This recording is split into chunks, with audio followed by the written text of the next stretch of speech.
So today we're going to talk about the mysterious Easter Island history, and after the video there's going to be a poll so you can share your thoughts on what you think happened.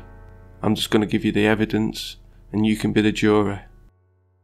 Despite the many mysteries surrounding Easter Island's history, there is one fact that historians unanimously agree on. At one point in history, Easter Island faced an extreme deforestation.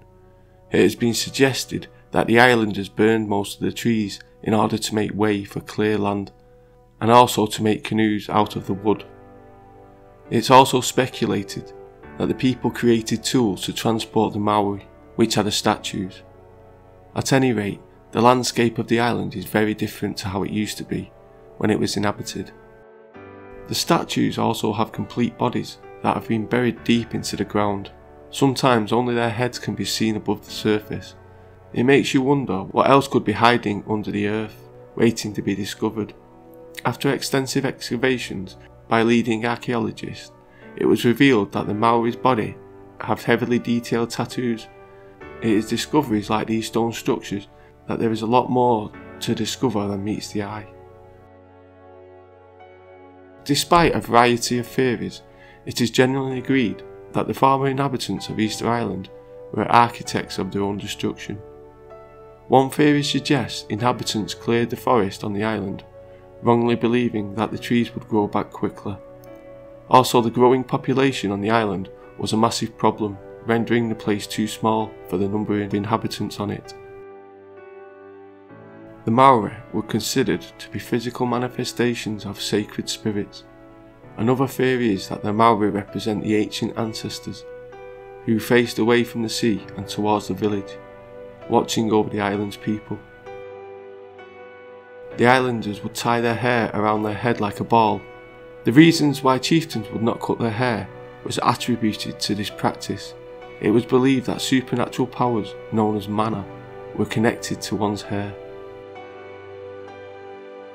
A structure that is often overlooked because of the grandiose Maori is the Maria Kavakava.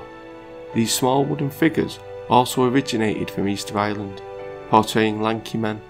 The word Kavakava literally translates to ribs, which makes sense because of the gaunt appearance of the man. They were generally considered to be representative of starving demons, and were believed to be worn by religious men during ritual dances. They would wear the ornaments around their necks during community events. The site of OOWK has a particularly special part to play in the history of Easter Island.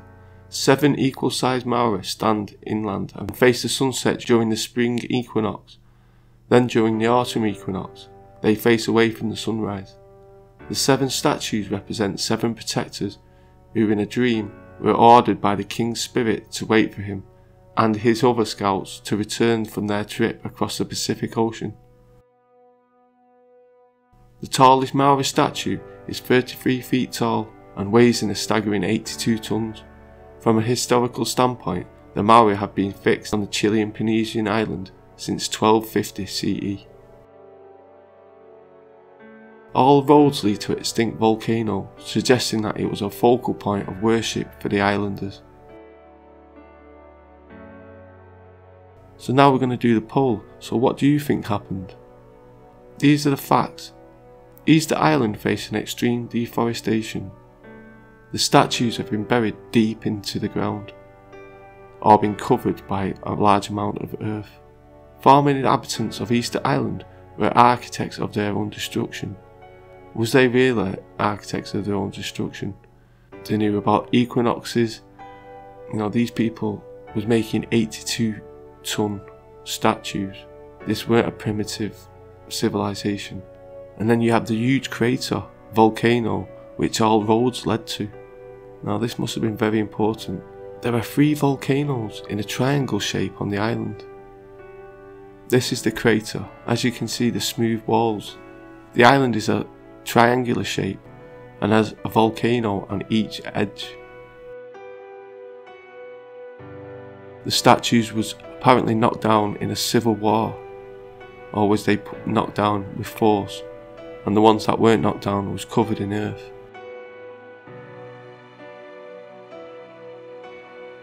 Just look at the size of this crater. I mean, When I've looked at extinct volcanoes before, they don't look like this. They're not smooth, perfectly round. These are the demons that they reported. Could these be the Anunnaki? This is another extinct volcano on Easter Island. Note the smooth edges around the sides.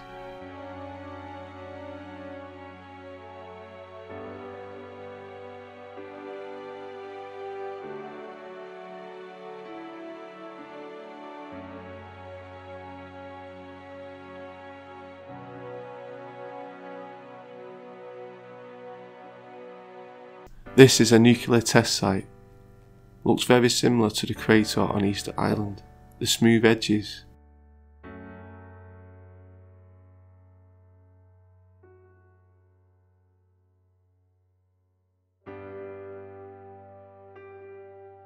Now this is Mount Vesuvius. As you can see, this is an extinct volcano, but the edges are not smooth and round. This is it from above. I'm no expert on volcanoes and stuff like that, so I could be getting this wrong, but to me, to the naked eye, it looks like something happened on Easter Island that was part of the ancient war. But let me know what you think in the poll. Thank you very much. Where's the kaboom? There was supposed to be an earth-shattering kaboom.